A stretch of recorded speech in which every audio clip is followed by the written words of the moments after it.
Welcome to Coffee Chats with Klaas. Hi, I'm Nate Bribey with Klaas Financial, and today I'm here with Eric Schwartz, a certified financial planner, to discuss strategies for maximizing the impact of charitable giving and building a legacy that outlives you. Eric, can you talk a little bit about who needs to be thinking about philanthropic strategies? Absolutely. I think when many people hear the words like philanthropy and legacy, they often think those topics don't apply to them because they sound like strategies for the ultra wealthy. But regardless of the size of your charitable gift or your legacy goal, it's important to understand how to give efficiently. After all, the more efficiently you give, the more generous you can be with the causes you care about. What exactly do you mean when you say giving efficiently? When I say giving efficiently, I mean using strategies to both benefit the causes you care about and reduce your tax liability. Paying less in taxes allows you to give more to the organizations that mean the most to you. Let's talk about some of these strategies, beginning with qualified charitable distributions. Qualified charitable distributions, or QCDs, are a tool for using an individual retirement account, or IRA, to make tax-free distributions to charitable organizations. They've become increasingly popular over the years because they allow individuals to fully deduct charitable gifts even if they don't itemize on their tax return. Before we go any further, it's important to note that QCDs are only available to individuals over the age of 70 and a half. Secondarily, QCDs can only come from an IRA, so a 401k or other employer retirement plan would not qualify to use for QCD purposes. That's interesting. How do QCDs actually work?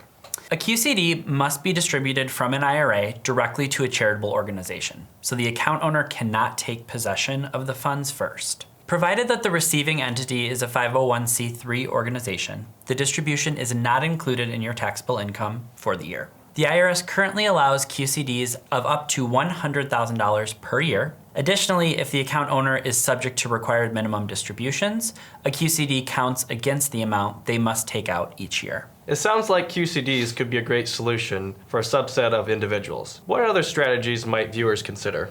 Donor-advised funds, or DAFs, are another tool to consider in an effort to maximize the impact of charitable giving. DAFs are investment vehicles that behave as a qualified charity for tax purposes. Individuals can make a contribution to a DAF and potentially receive a tax deduction for doing so. However, the deduction is a below-the-line deduction, which means that itemization is required to take advantage of the deduction. The deposited funds can then be invested until they are eventually distributed to a charitable organization. Any potential growth of funds held in a DAF can be distributed tax-free to a charitable organization.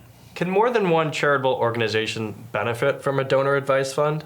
Yes, in fact, an individual can request grants to as many charitable organizations as he or she wants. A successor can be named to continue overseeing the DAF's philanthropic impact upon the death of the donor. Alternatively, the donor can name one or more charitable organizations to be the recipient or recipients of any remaining funds in the DAF. In either case, a donor's legacy can last well beyond their lifetime. Is there anything else viewers should understand about donor-advised funds? One final important topic relates to the timing of contributions to a DAF. Because contributions are a below-the-line deduction, it often makes sense to consolidate multiple years of charitable giving into 1 year. This process, which is called bunching, allows a donor to make one large charitable gift rather than multiple years of smaller gifts. The one-time gift creates an opportunity to increase itemized deductions and receive an immediate tax benefit for charitable gifts that may or may not be distributed for years to come. Because there is an immediate tax benefit, it's very important to remember that the contribution to the DAF is irrevocable, meaning that funds can only ever be used for charitable giving. Thank you for sharing these interesting strategies for giving to charity and creating a lasting legacy. And thank you for joining Coffee Chats with Klaas.